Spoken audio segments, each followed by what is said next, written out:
Hello, everyone, and welcome to the Scottish Silverback Podcast. And this is episode 16. And this week we've got AJ Morrison and top coach from down south. So ready to kind of spiel his opinion and talk all things natural bodybuilding, because you're the first natural bodybuilder we've had on. And so yeah, it'd be interesting to see kind of AJ's take on certain things in training, nutrition, and all that kind of thing. So how you getting on, mate? Yeah, well, first of all, guys, thank you very much for having me on. I really appreciate it. I follow both of you guys very closely. I love what you do. So I know you two both have like slightly different approaches, especially within training. Yeah, awesome to see your progress over the years. So yeah, I'm all good. I'm sort of 15 weeks out from my first show this season this year. Bit of a weird one because last year was a very, very interesting year in terms of competitions. Managed to make it to the stage. I went to do a show that I didn't imagine that I would do. Ended up winning a pro card that I didn't end up like wanting to win. You know what I mean? Like I didn't have that direct goal. It's like maybe having the goal of getting an IFBB pro card and not getting that one, getting something slightly different. And then that put me in a predicament this year where my sole federation within the UK, my sort of like, if you were to test it to how people used to view the UK BFF, you know, or the now two bros, it's like that's my fed for where I want to sort of go and win a British. They changed their affiliation, and their affiliation is now with the fed that I have the pro card in. So I had a bit of a weird sort of predicament over the winter where I had a really good off season, and I was just like, what do I do now? Do I compete as a pro and then go and do, you know, some UK shows and maybe some shows in America as a pro, or do I stick it out as an amateur? And this year, my goals are to sort of stick it out as an amateur, and really sort of try and get some more titles under my belt as an open bodybuilder, because last year was actually my first year into the men's open. Before that, my first time on stage was way back in 2014 as a teen. And then I competed again in 2015, took 2016 off, and then competed again in 2017 as a junior and ended up winning a British. And then I took a big chunk of time off for what was meant to be the big year of 2020. And it ended up just being a bit of a weird one. So hopefully this year, get a few more shows under my belt, really sort of understand where I'm at from a perspective of like a full men's open lineup, rather than, I think last year, especially within amateur natural bodybuilding, numbers certainly took a hit. Mm-hmm. So I'm excited this year to like, when I'm seeing Instagram now, it's like, okay, there's some big names cropping up and feeling a little bit more like there's going to be a much higher level of competition. So yeah, that's sort of pretty much where I'm at. But prep's going well. Bit of a slow start. I always find that I'm slow out of the gates when it comes to competing back-to-back years. My body almost like it. I think it's almost saying like, just keep me a bit heavier for a bit longer, especially as a natural. Like it takes a bit longer to recover from that diet. So it's typically I like to spend a year in between shows. But for a few reasons, I really wanted to go again this year, partly because I feel like I have something to sort of prove based on what I brought last year. I think it could have been better for sure. So yeah, but now we're in the swing of things. Body's responding well. Yeah, can't complain. I know from your previous preps that, was it last year? Was it like a 30-week diet or something you did last time? Yeah, last year ended up being very long. Again, that was not something that I'd initially planned based on the sort of like the trajectory of the prep. I planned for a show much earlier, and then it just ended up getting pushed back and back and back and back. So this year it's obviously been a bit more of a smoother ride with a 25-week target. It's still a long prep when you look at that on paper. But for me, I can't lose too fast. If I lose too quick, I will definitely sacrifice performance. And I certainly sacrifice tissue, and also put myself sort of, again, physiologically in a position where muscle retention as a whole is going to take a hit. So you've got sort of as a natural, especially, but even, you know, I'm sure you guys agree with this. It's you're always probably going to get to the finish line a little better if you take things at a smart pace. Rushing in bodybuilding in any direction, whether it be off season or even pre-contest, you know, is never going to end you up in a good spot. So it tends to be a pretty long prep, and just making sure I lose appropriately, especially as we get into the back end now. I'll tone down my rate of loss appropriately. So yeah. Yeah, it's good to have.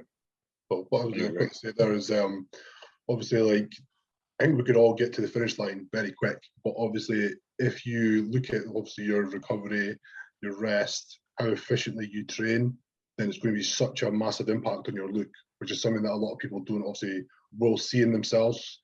And obviously, with you being a coach, but you coach yourself, is that right? Yeah, that's what I do for a living. Yeah. Yeah. So pretty much, you won't all, if you're trying to get there quickly, sometimes that look is going to obviously change, but you just think, God, I'm getting there quickly. I'm looking all right. But obviously, when people need to understand, the whole point in hiring a coach is like they actually have the voice for you to say, like, we need to pull back now, we need to rest a little more, we need to cut back in your training, we'll probably run a high day here and there. So your look comes in better for the show, which is obviously, like I'm trying to say, if you just rush things, then your look is not going to be great, which is obviously now you take your time, they're probably taking longer, you're giving yourself a lot of run, more of a prep, you're going to look even better in that turn. Yeah. I think also, you know, from a coaching perspective, especially within first timers, I do tend to like to take it even slower, with even more of a time span, purely because I found when, especially when you don't know a person that well and you really push a first timer. I've seen it a few times where people do fall out of love with the sport, and it's really upsetting to see that happen, where someone does their first prep, they think they love it, they get pushed until the wheels come off, and they just don't train anymore. You know, they don't even bother with bodybuilding, you know. So I'm very careful, especially with my young guys. I still tend to attract quite a sort of a younger audience. So I coach a lot of sort of top end juniors in the natural scene. So I have to be very mindful of sort of protecting their longevity of enjoyment, really. So I want to see them in the sport for years and years, rather than just, you know, one prep, look amazing, and then just have a terrible relationship with food and training afterwards. Yeah. I came up through the junior ranks as well, for the UKPFF. And it's always exciting for me when I have young guys like 23 and under, like juniors and teens, approach me, because it's great to have that kind of, those kind of guys come through, and you kind of help them establish that love for this whole process of competing and you know, working their off season, making the most of the time of being young, being fresh, and all that. And yes, some of the juniors that I have are some of the hardest workers I have as well. So it's no, that's pretty cool though, that you get to work with like that kind of guy and girl. I don't know if you train with girls, but you know what's funny? That period, so if, like, obviously all the guys we've had on the podcast, and it's like they've all got a story of their first preps, or people that like kind of got them into bodybuilding and pushed them into their first preps. And it's like you just said, like, you don't want to push these guys till the wheels fall off. And like everybody had a rough first prep. They're all like, oh yeah, the guy was just like straight away go do 2 hours of cardio a day, chicken and veg, fucking like every diet hard. And they're like, we did this for like 20 odd weeks. I'm like, holy fuck, how did you survive? And it's like everybody's got the story, but yet they're still going like years and years later, wanting better. Like, so I think it's sometimes the people's mindset, if that's like not for them, like they just need to love the hard work and that like that grind. Like I fell in love with that, like that struggle, like knowing I'm doing something not many people can do. Like I love that. It gives you like a powerful feeling. Like I went through hell to get here, and I've came out the other side my absolute best, and I want to do it again. I think it's just something you have to be a bit sick inside to love. Yeah, absolutely. I think if you go through that first prep and it is a particularly like brutal one, you'll also find all the future preps where you understand more about how bodybuilding can be also a smart process as well as like a brutal one. You're like, this is so easy in comparison. Yeah, I mean, there's always going to be hard parts. Of course there is, but when you do that first one, it's definitely sort of throwing you in the deep end can sometimes be a beneficial thing, especially if you're where you guys are at now. It's a testament to the fact that you do love the sport and have been able to progress to this level. So yeah, I'll probably ask you a question that probably everybody asks you. Are you always going to stay natural? Yeah, I believe so. Don't get me wrong, I always have a sort of a view in my mind of how I potentially could look if I went down that path. But I also think I'd be very scared about my response rate to everything and whether or not I'd actually make the bodybuilder that I'd want to make. If I went down that route, I'd want to be very competitive. And I just think the nature of that level of competition is extreme. Like you have to be very, very good. Of course, I believe that the work ethic and the sort of the foundation of the sport, that if someone was from the outside looking in, asking me whether they should start going down that route, I'd be like, okay, have you got this? Years and years of hard work, coming through natural ranks, maybe doing a natural prep.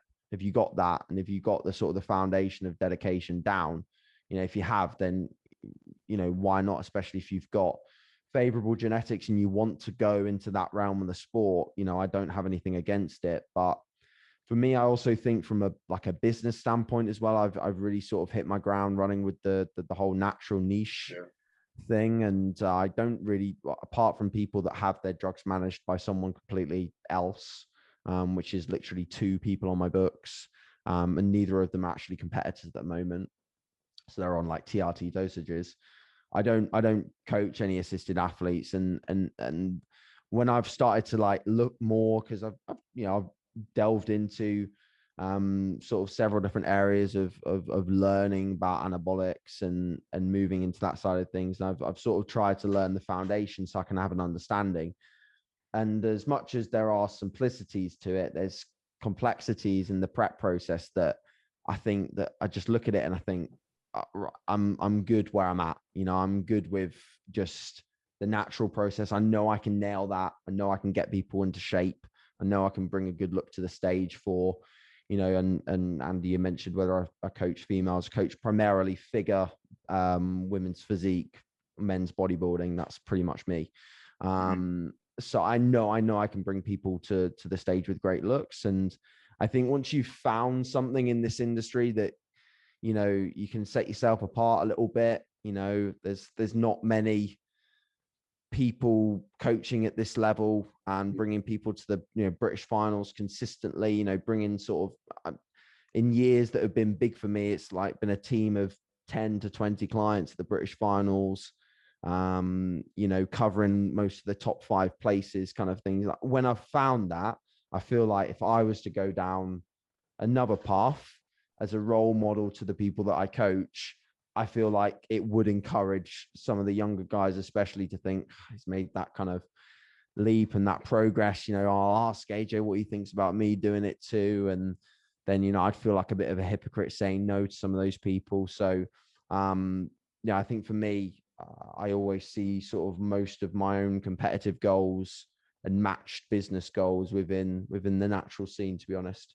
And Cuba, who's my training partner for the majority of last year, he's sort of always veered me off that path, funnily enough, because a lot of people would probably think that he's maybe encourage or support the idea if I mentioned it, but he was always like, like just stay where you are. You've got things good where you are, and you can keep progressing for a long time with what you've got. And I respect that, to be honest, because it definitely sort of opened up my mind. And also like being around. It's the same way you do. I think he sees it as like you're just saying that a great business and a great niche for you. And you've like obviously your name's very well known. You've been very successful in the coaching. You're obviously still quite young, so it's I take my hat off to you. And obviously you found your groove in that way. So I think he sees that, and he is obviously he's got a business, he's a coach himself, a very good coach, and very respected. So he sees that. He's obviously got a great mind in that sense. So he sees the same for you and doesn't want you to lose that. So that's a good friend at the end of the day. Yeah. And I just think also like just seeing what it takes as well, being around someone that has gone down that path. You know, like the peak body weight he hits in the off season, the food he has to eat to sustain that, the process of actually using anabolics and on the way down, especially in contest prep, you know, like it's a completely different ball game to what I do. It really is. Much as people think it's like add this and that's it, it's not. The stuff that comes with it is the struggle. It's not, I mean, like pinning yourself's easy. Anybody can pin themselves and put something in themselves. It's everything that comes with it. And as much as people think like we're all bodybuilders and like these guys just take this to be like that, it's not. Like obviously we can push more food, we can push our body a bit more uncomfortable because we can probably diet a bit harder, so we can be a bit more harsh on ourselves. But I mean, like on top of that, like the mental kind of mind game sometimes that comes with it from your hormones and stuff playing up, it is a different path to take. And obviously it's a big decision and choice that you have to probably make at some point. And I mean, obviously you've said you're wanting to stay the natural and you want to take eyes, but it probably has crossed your mind many times when you see the looks of people on stage like, oh God, I do wish I could probably maybe look like that. But I mean, this is where you want to be. And like, if you're happy with your decision, then 100% stay with it. I wouldn't let, like, obviously looking at somebody like a great physique and like obviously the unnatural scene to sway you the other way. Yeah, I must say it's primarily the look that does sort of, you know, veer my attention towards that side of things. It's the look and the strength, really. I also wonder where my strength could be, you know, like seeing your pulls and things like that. I'm like, that a little bit behind me, like where can I go, kind of thing, you know. But then again, I'm also aware that for where I'm at, body weight wise, training age, I've developed a good amount of strength and people appreciate it, you know. So yeah, you're pretty fucking strong. Yeah, pretty strong actually. Thank you. But yeah, and that's the thing, you know, like when you have a following base that's also educated and experienced, they understand that strength is relative. So, you know, if someone can do one thing and then it's relative to someone else's body weight and whether assisted or whatever, you know, look at this small dude.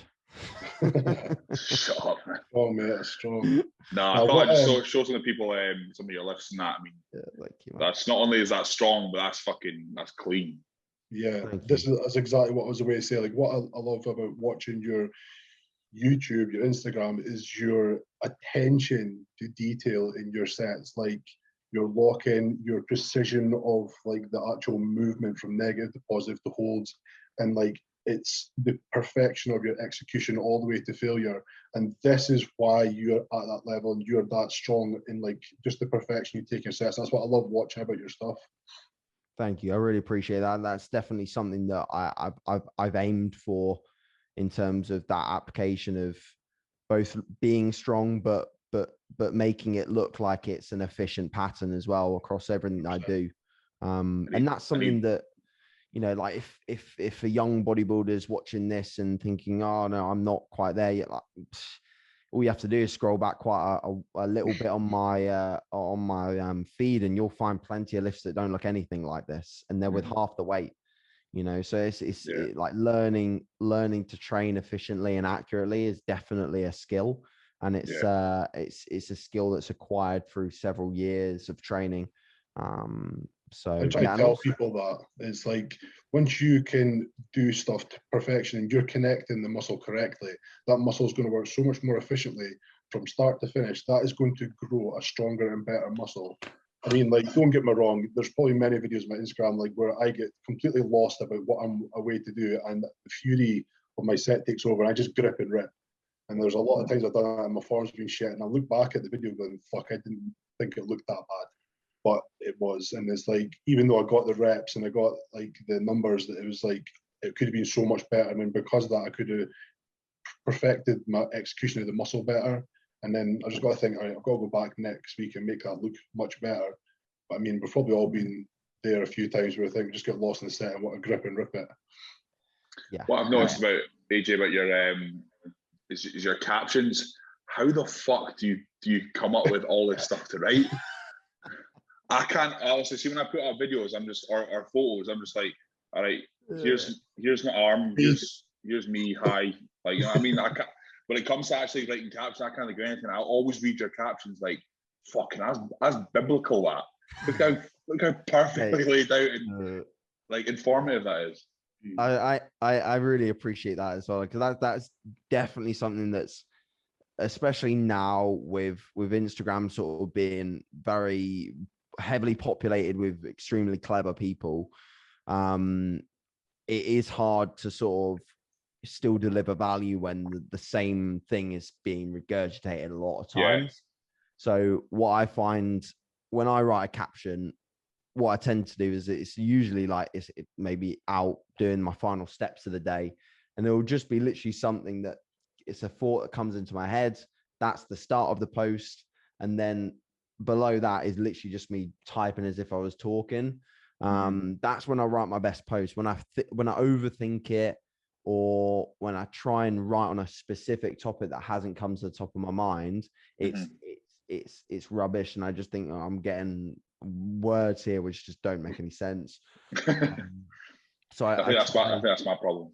Yeah, maybe, I don't know. Like I try to just make sure that everything that I post up has some take homes, you know. Yeah. For everyone that's sort of reading them, and they can take something into their own training. Because, you know, when I was younger, sort of the only real videos that I watched online was don't know whether you guys watched them, but the old MD videos, muscular development videos. Oh yeah. I just watched every single one of those, and that's how I sort of learned to start, you know, training. I just copied, you know, whatever Kai was doing, or Victor, or, you know, I just watched the video and copy that. You know, now it's an absolute sea of information, which is immense. If you also think my captions are biblical, I'll give a free shout out here to a guy called Nick Gloff.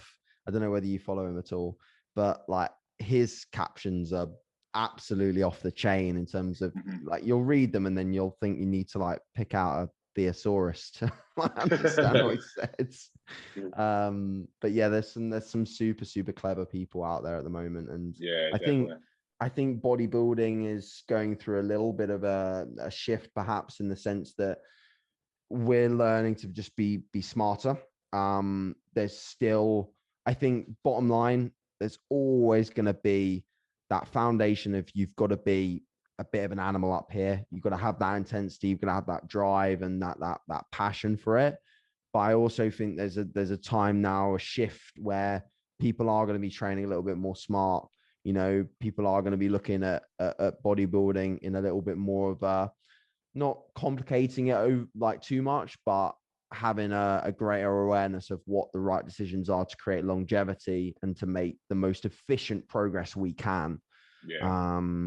So yeah, it's exciting times, to be honest. Yeah, this is something we spoke about the other week. Was believe obviously when people get into the sport, because of obviously you're saying there that the shift within the sport and like amount of information that's out there, like obviously trained by JP saying everybody gives out kind of their free information now, and it's like they're speaking more on an advanced level of what you need to do to progress, whereas like a lot of people that are just starting are taking this on and they're thinking they need to tick these 100 boxes a day, and it's not like that. Like when you're starting, you could get away with so much stuff. It's literally just apply yourself in training and have like a good diet, and you will see amazing results just off that. Like when you start putting so much stuff in the equation, it's like you said earlier, like you kind of fall out with love with it. It's like, fucking, this is too much. I don't know if I can keep doing all this every day. It's like you can just be so simple at the start. People just don't see that because they're trying to be so clever and smart about their approach of when they first start. Yes, 100%. You know, like you go into a gym, you see people spending hours trying to band something perfectly, and you know they've not even managed to press, you know, a plate aside properly with a barbell yet. You know, like there's definitely stages and steps towards getting, the physique development that you want, the level of muscularity that you need for a specific class or a specific show. And if bodybuilding is your goal, there's definitely a ladder to climb before you have to get so specific.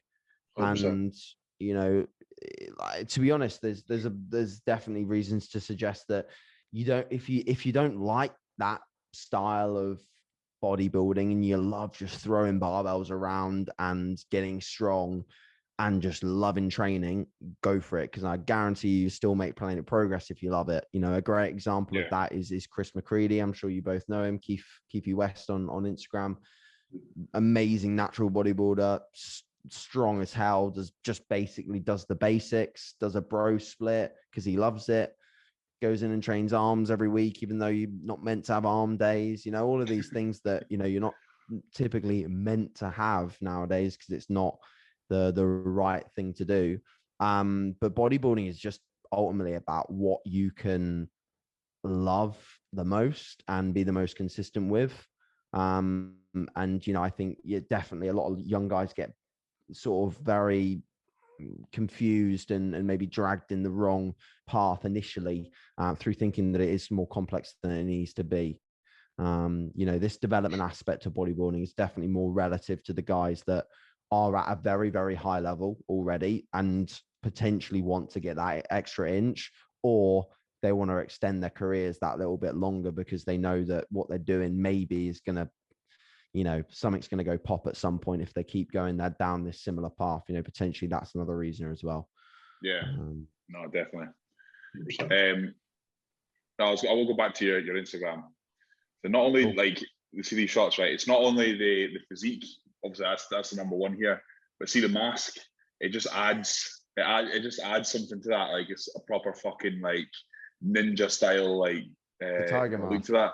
Yeah, when I first saw that, I was like this whole obviously the whole mask thing is just a pain in the arse. But like when you combine it with this physique, you actually pull the mask. That's the best fucking mask I've ever seen.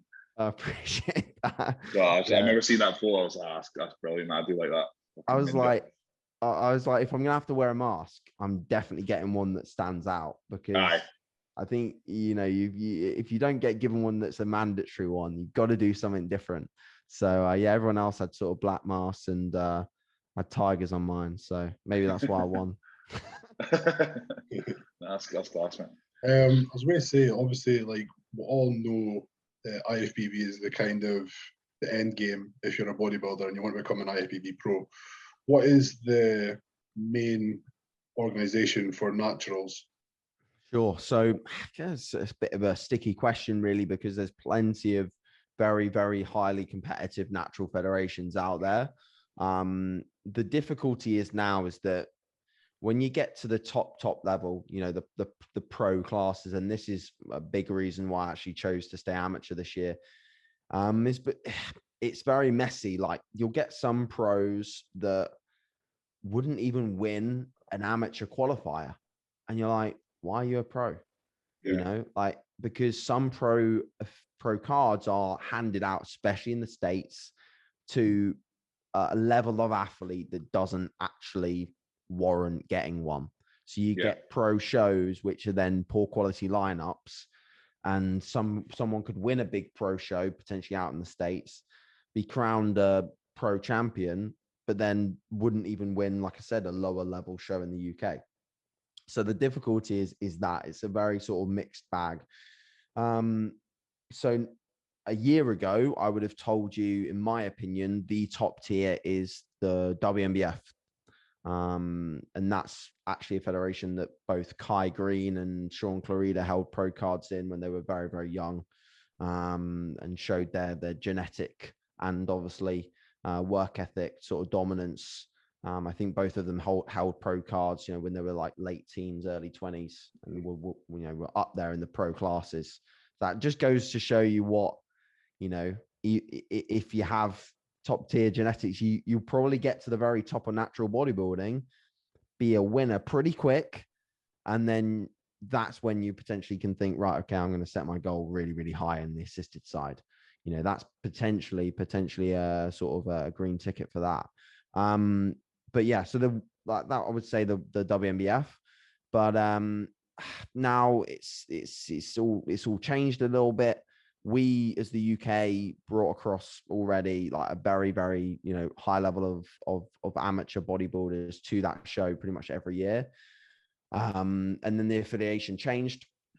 A couple of different people are now running the WNBF in the UK, and the UK FBA is now affiliated with a different Fed.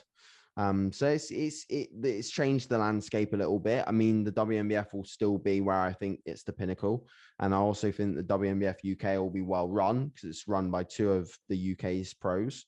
I think they'll be very well run, and I think there'll be great athletes going out there every year. I am in a very, very close sort of friendship level relationship with the guys that run the UK FBA. And I think they run the most competitive British finals in the UK currently. And then you have the BNBF, which is another very, very high level of competition for the amateur ranks. And that leads to what's called DFAC. And you see the problem here. There's just so many different feds and so many different paths. So yeah, and then when you get to sort of being a DFAC pro, unfortunately at the moment the opportunities to compete as a pro athlete is relatively limited. So you've got the DFAC British finals, which throws up a decent level of British competition, and then you've got the world finals, which again, usually if you're British, you're going to be placing really high because the competition from elsewhere isn't always that great. Sometimes it has been. There's been a couple of athletes that have come across from America, like Siobhan Cunningham, who's really, really good.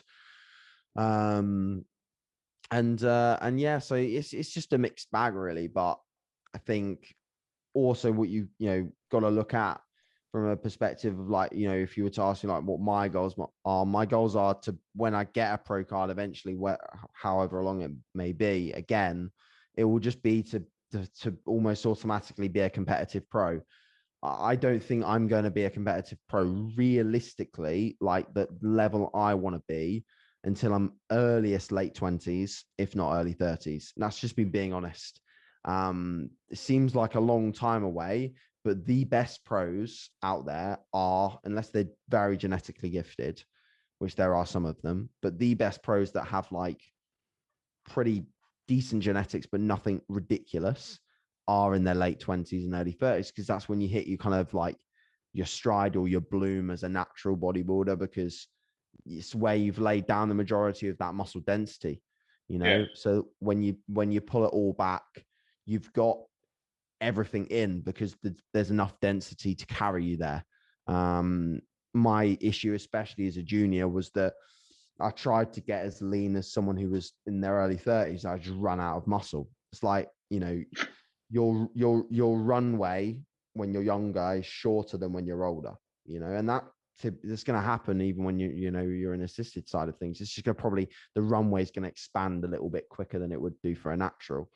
Mm-hmm. So yeah, for me, it's just, it doesn't, the landscape could change again in natural bodybuilding. So I don't have a fixed goal. It's just to be worthy of a highly competitive pro show at a world level, and being, up there trying to win that show in the pro class. So whenever that may be, I will welcome that. But until then, it's just about trying to like work towards winning as many British, European, and even world titles as sort of an amateur bodybuilder, and proving that I can do that. Yeah. Do you think it's got less popular? Yeah, it's an interesting question. I would have said in 2019, absolutely not. I'd say that it's definitely actually picking up momentum, and it's almost at its peak. 2020 was a year where obviously it got a big hit. I think this year is going to be, to be honest, another year where it does take a hit. Let's face it, like, and I know a lot of people did have access and things like that, but we were in lockdown for, 4 or 5 months of this year. So that's a good chunk of time where amateur bodybuilders, that maybe don't take it as seriously as us, potentially didn't have an option. I'd like to think that a lot of them did, because, I coach a lot of people and pretty much 90% of them had options. So there's always a way to find something to make it happen.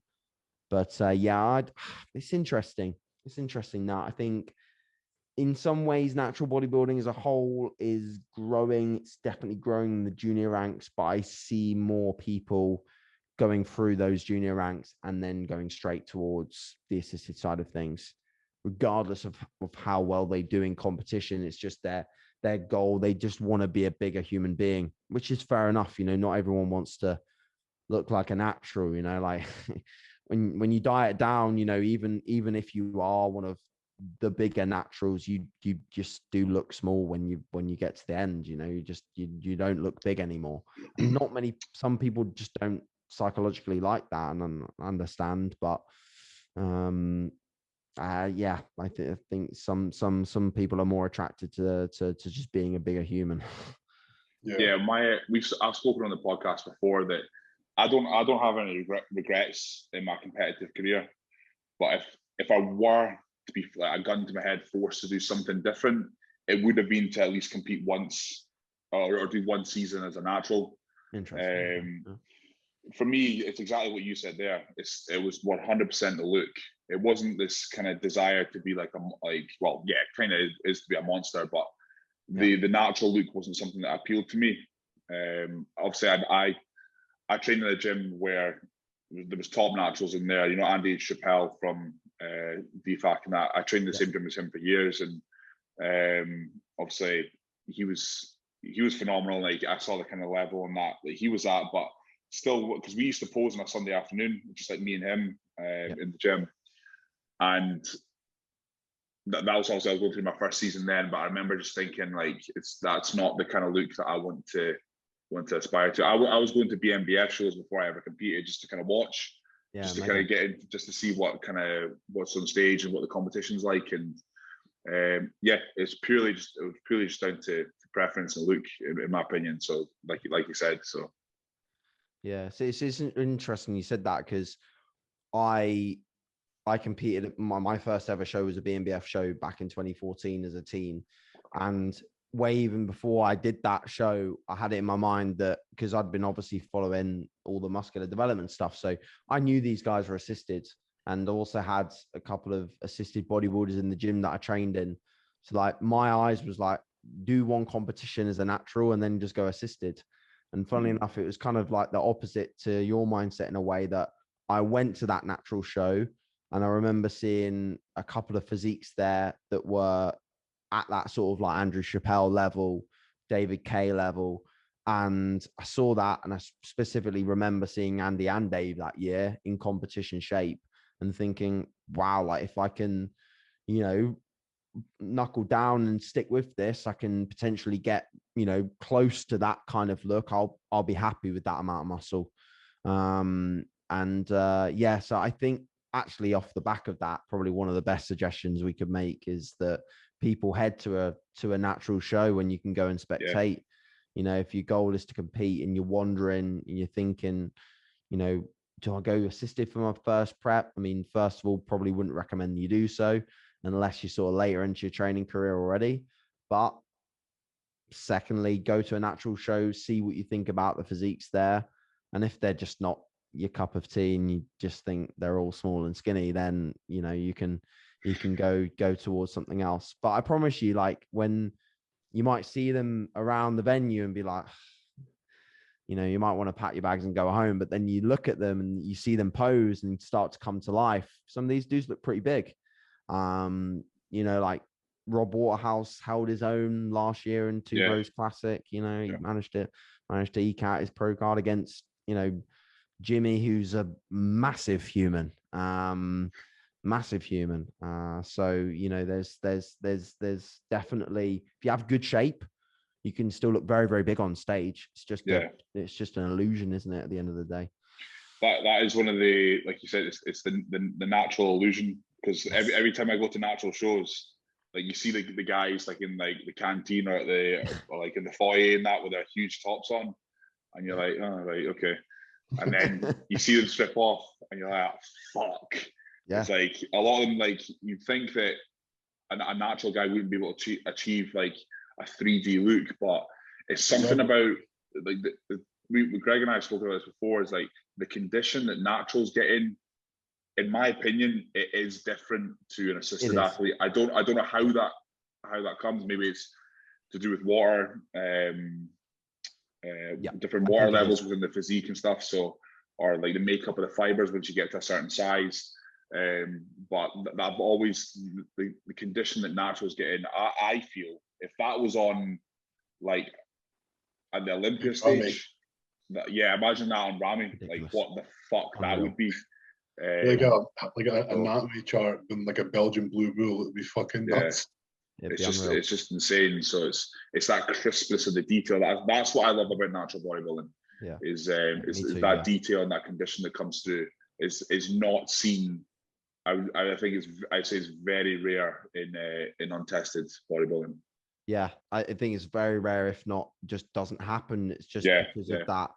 I don't know what, to pinpoint what it is. I don't know what it is, but I think it's definitely across the back shots, primarily across the rear delts, the upper back. It's that sort of like deep cut look that you just can't seem to get.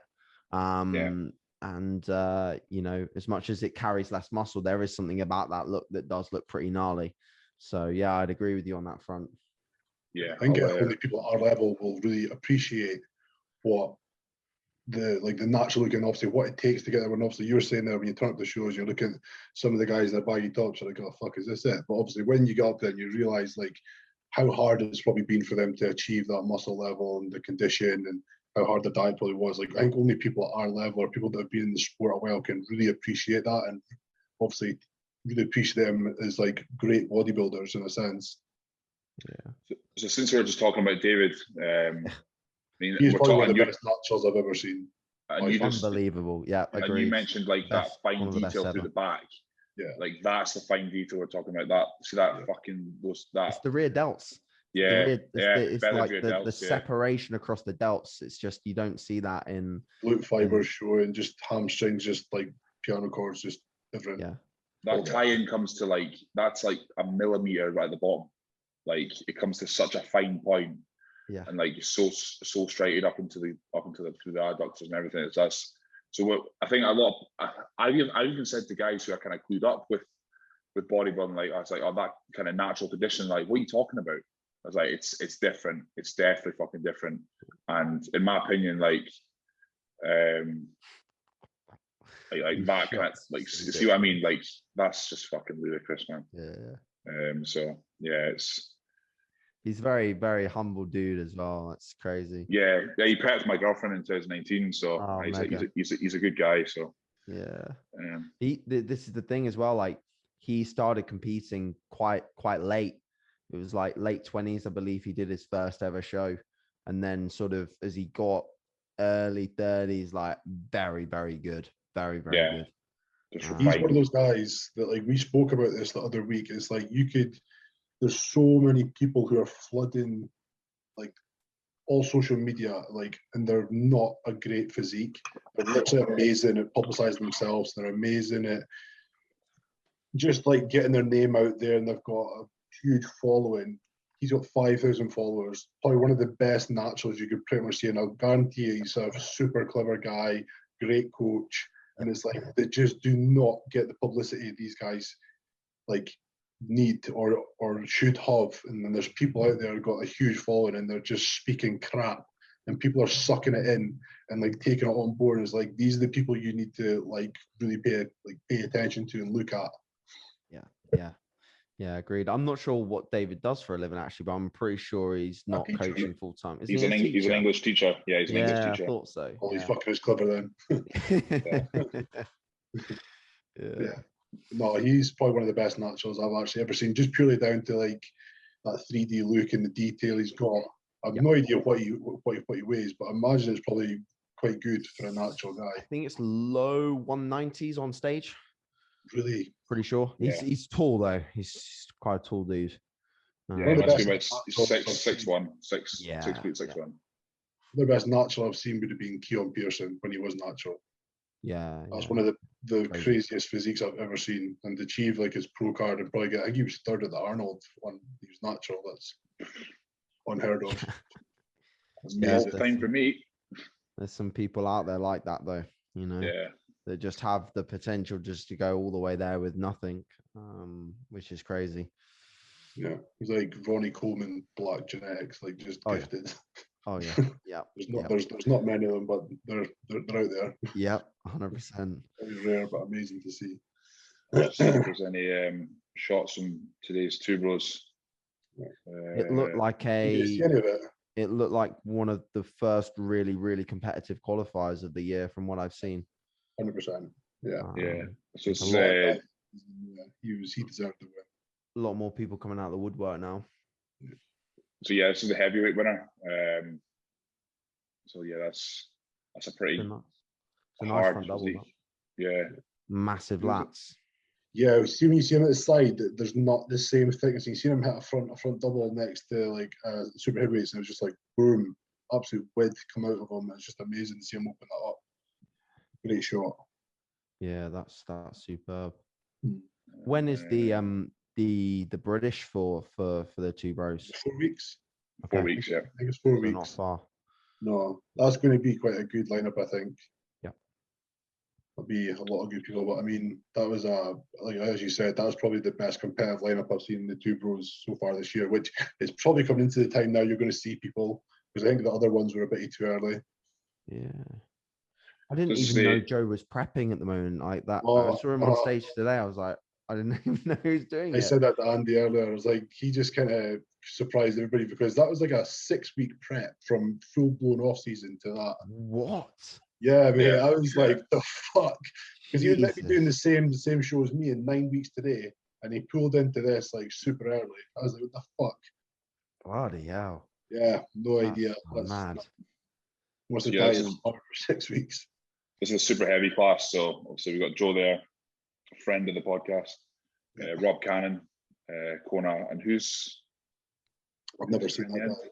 No, I've never seen him before. He's not bad either. No. That's strong. Like, everyone there is like... Yeah. I think he actually had a tag. Rob end up taking that class? No, Kona did. Connor did. He did? Oh, okay. Connor, yeah. Rob looks good as well. I'll just go on Joe's story because I think he uploaded quite a few bits.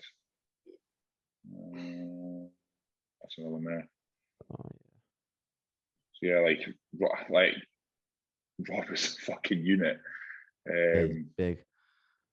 Like for a short guy to stand on stage in the super heavies is quite a feat. So you know exactly kind of like just the level of kind of mass and size he's holding there. So. Isn't Connor 6 foot? Yeah, and Joe's 6'1". Well. He's over 6 foot, so he's probably the same height as us. So he's probably actually not even. I'm not that fucking short. 5'11". What do you think he is? He's there like 5'1". I don't know. Class 1, fuck's sake. Take it. That's what I'm saying, but he's just shorter than Connor, so like it can't be that short. It's a bit fuzzy, but it's no, that's a good super heavy in my opinion. Good super heavy lineup. I think the heavyweight class was probably the most competitive class of the day. Yeah. See if we can kind of zoom in on that. I was talking about one of my clients. He used to train at Muscle Works in London, and mind that guy.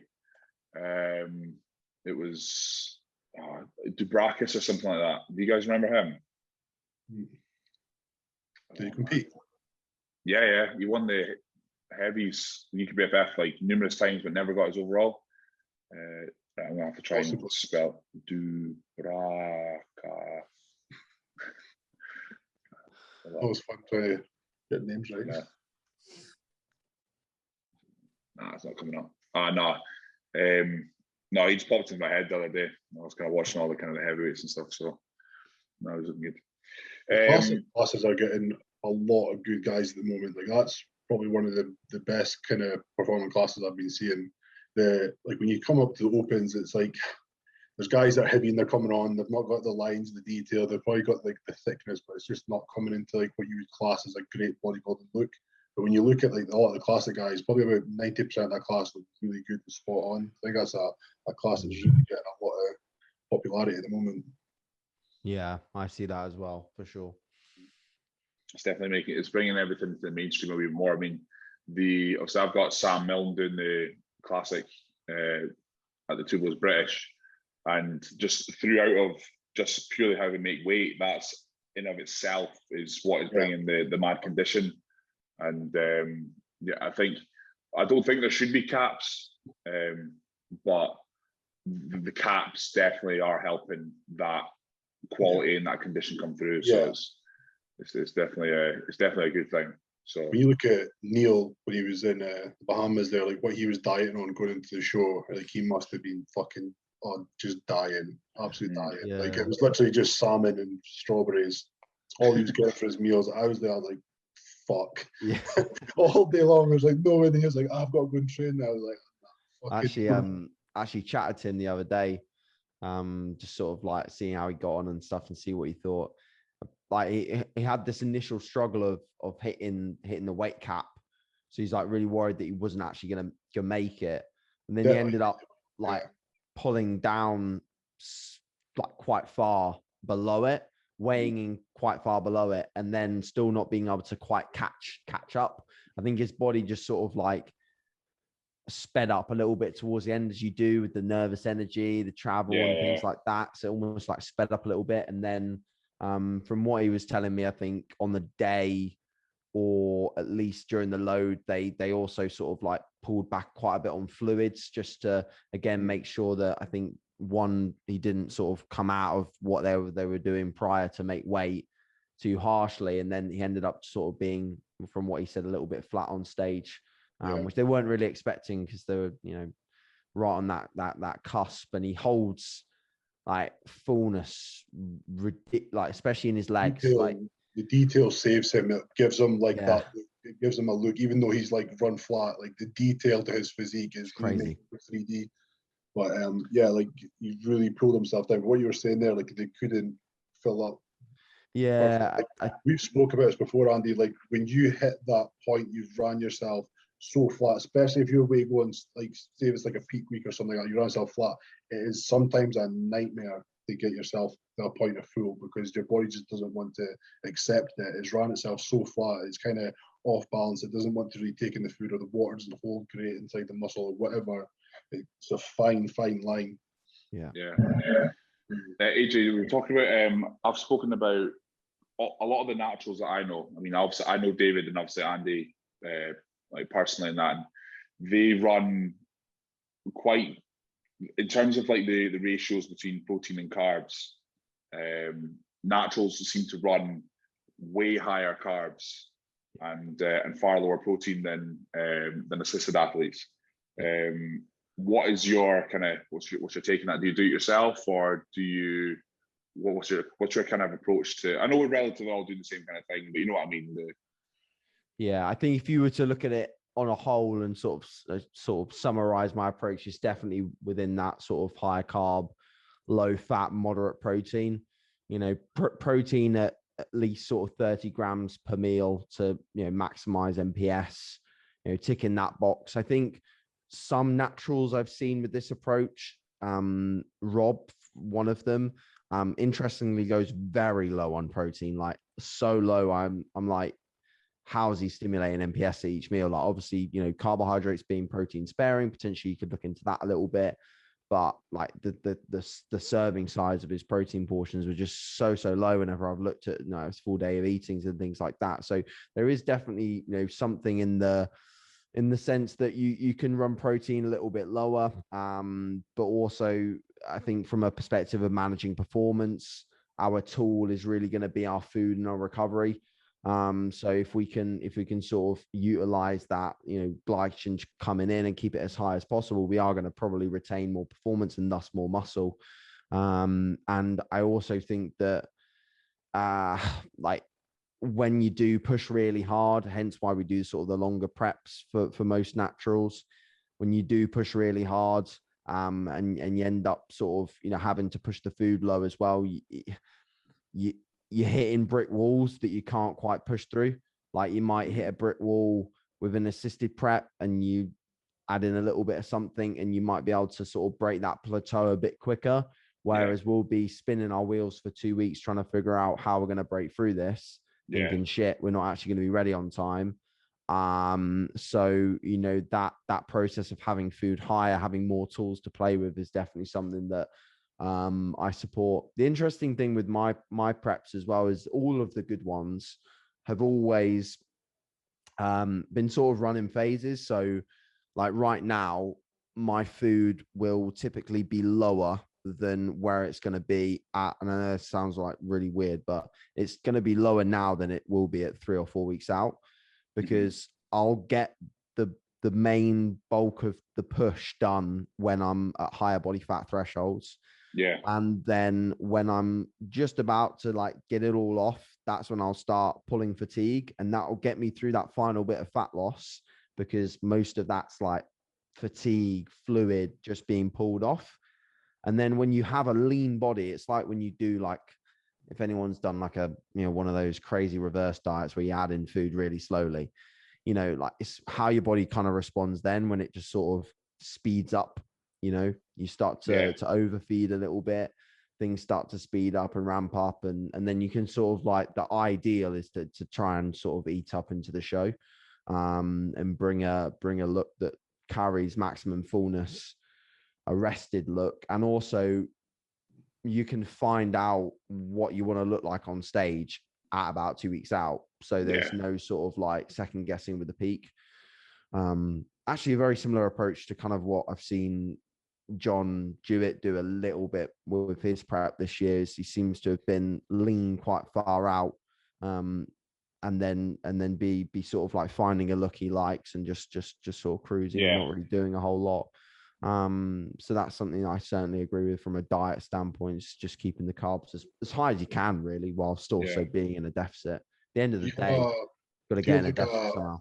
A kind of idea or a gauge, like obviously when you're stage weight, you push it up quite rapidly if you're off season, or do you like to keep it like a kind of cap? Like, I don't want to go this far above my stage weight because I want to stay quite lean, so it's not like a massive stress. I want to diet, because obviously you guys can't diet as harshly as us, in a sense. Like, obviously you want to spare as much tissue as possible, so the harsher you diet, the more chance of obviously that is kind of going against your muscle. Do you cap it?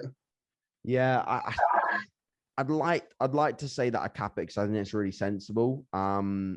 This, like the past off season, I really pushed it as much as I could, because I felt like if I have a short window, I've got to be assertive. And I definitely think that did me a lot of favors, because I think if you've got a short phase to improve, you've also got a short phase to recover. So I needed body fat to help me recover. So I pushed up quite aggressively, and, got like sort of 35, 40 above. If I was going to do a longer off season, I definitely wouldn't get that far above. And I also think that about 30 pounds above is about my sweet spot. Like, that's where I perform the best. That's where appetite and digestion are brilliant. And it's also where I don't feel like I'm just a complete mess day to day. That extra 10 pounds that takes me sort of 40 pound above a previous stage weight, that's just feel like dirt, in all honesty. Yeah. And I don't see any significant benefit of doing that unless it's really warranted within leveraging performance. Like, if I feel like an extra little bit of cushioning can get me some pressing PBs, especially for me, I was trying to improve my top line, having that little bit of extra fluid around my upper back and just being a bit more cushioned, that definitely helped me hit some performance sort of PBs in the gym. But that 10 pounds also came off so quickly that it was just, I knew it was shit weight. So for me, I'd say if you want to look at a number, 25 to 30 above a previous stage is typically where I'd be the most productive. Yeah, I know David, like, I'm pretty sure he said to me, he was sitting at like towards the end of his prep, like you said, like those like in 3-4 weeks, he was sitting at like 180 protein and like 500 carbs, and I was like, that's fucking. I couldn't wrap my head around that. Yeah. Trace fat. That's something that I don't quite agree with that approach, because I'm really, really close with Chris, and he's coached by Vicky, who coaches David. Yeah. And that's the only thing in that approach that doesn't quite add up for me, because of the physiological effects of running really low fat as a natural, like trace, like just trace, like I will always have at least some direct fat sources in my diet. I just think that they should be there. I mean, I do not look like David Kay, so probably I shouldn't have the direct fat sources. But no, like in all honesty, I think that running that high food definitely gives him a certain look of, Yeah. you know, like I've never seen him even at guest poses, and when I've seen shots of him in the gym, he just always looks full and round and hard. It's a good look what he carries. And also David with his off seasons, he stays very tight, like 15, 20 15. maximum, like above. Yeah, he told me stage. 15. Yeah. He's always said that to me as well. Yeah, because Patrick, I would say Patrick runs quite low protein, not as low as that, but Right. This past off season with Patrick, that's the lowest my protein's ever been. Yeah. So yeah, that was quite interesting. But then the look that I've achieved over the past year, I'm definitely rounder. Yeah. Definitely fuller. Obviously, I've added tissue as well, so that'll play into that factor as well. But it's definitely contributed to a different look. And a lot of people say, like, me and Greg have had this conversation about Patrick before, is that his clients have a very specific look, and I think it's down to what he does diet wise in terms of the ratios between fats and proteins and carbs. It's quite different from what I consider like a lot of the run of the mill Americans do, where they're super high protein, like sky high protein. I think it does bring a different kind of look to the physique, and I think naturals are the epitome of evidence of that, in terms of that fine kind of that roundness and that kind of crisp detail. Yeah, for sure. I see Patrick as quite a new generation coach. Like his approach is like a bit unique and different to most. I can't really think of other coaches that kind of do the same kind of approach as him, or like high fats.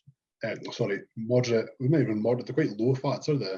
And low protein, high carb. But then his training methods, I really feel drive that like into the body, give it that look. Whereas like, I'll take Jordan for example, just because he's my coach as well. But like you see the kind of density, the grainness, just from his training methods are applied. But then like his diets, I would say, are quite high-ish protein, and like I would say his carbs aren't mega. But for me, how he dieted me off season, my fats were sky high. And when he explained it to me, it was like, literally, your carbs are where I want it to be. Like, you're getting everything I want out of your carbs. We don't need to have them any higher, which is fine. Like, obviously, I get that. And he's like, what we're going to do is drive fats up as high as possible. More fucking calorie dense, easier to eat. It's going to put on the weight. It's going to put on tissue. And it's like, it did. And it's like, that to me was totally different. I've never seen that. I've always seen, like, as in, if I want to run an off season, like, keep pushing the carbs, keep your fats at a nice level, but keep driving the carbs. But he was like, no, we're going to drive the fats. Your carbs are where they need to be. And that was a totally different approach, and it made my look even better. So it's like, everybody's got their own approach and everybody's got their own ways of, I think every coach can kind of give a look to different people. Yeah, 100%. We're pushing the hour mark there. One of my clients is like taking the piss out of me because I always go, all right, okay, that's the hour mark now. Because all I've got left for tonight is a shake and nuts, and I'm fucking so looking forward to it, like a protein shake and nuts. I'm so fucked. You also have 2 meals left. Whatever, mate. Are you proper hungry now, Andy? In terms of appetite? Mate, I'm starving, absolutely starving. And Greg's fucking sitting there like that. Just start making that protein shake into some sort of mug cake. But what I do, mate, I just like I fill it right to the top of the shaker, and it has to be in the fridge for a certain amount of time. And I'm doing all this like mad shit. Like it's that old, that when you get so OCD about every tiny little thing in your diet. It's just I'm at that point now. So, but it's all fun and games, isn't it? So it must be Jordan's like easiest client. Like nothing ever changes, and we just keep making like progress all the time. That's the literally, I must be like his easiest client. He must just look at my check and go, right, improved. Don't really fucking change, fuck all. It's like for 9 weeks now, we're still like making progress every week and looking better. Like my diet hasn't changed from like start prep, still doing 20 minutes cardio. It's just like must be fucking easy for him just looking at my check-ins. Yeah, that's perfect to be honest. Do you find like you're like that a lot of the time with your preps? Do you sort of sit on an intake and it keeps providing results most of the way, or do you have to dig at a certain point? Andy? I did in the past. Off for you. I would say I can stay usually about 4 or 5 weeks, and then usually someone has to give. But this time I've been 9 weeks, and like it's not like we're steadily getting better, like dramatically getting better almost every 3 days. And that to me is like I'm looking at my shit like, what the fuck's happening? Even Jordan like to me the other day, like we need to get some like test results done here, because this is just strange. No, other than the last 3 weeks, we're probably doing changes every four weeks or something. Your last prep, so yeah. So it's like some usually gives about 4 or 5 weeks, and it's usually like cardio up or pull a good bit of food off. Like this has been by far the easiest prep, but it's not by like doing anything magic. It's just went like that, which is quite strange. But I mean, I'm not complaining. So just going to see if it keeps rolling, I guess, or maybe someone will just hit like a roadblock at some point. We do need to change something, but I'm in good hands to do it, so I'm not worried. Yeah, for sure. Right, AJ. Sweet. Yeah, we really appreciate you coming on, mate. And yeah, you dropped a fair amount of knowledge bombs there. That was, I think, Greg's question about staying natural. That was the most professional answer I've ever heard in my life to that question. So we really appreciate you coming on, mate. We understand it's a Sunday night, and no problem. we've got things to do. So cheers again. Thank you very much. Thanks everyone for kind of tuning in and making it this long again. And yeah, until the next time. Cheers, guys. Cheers.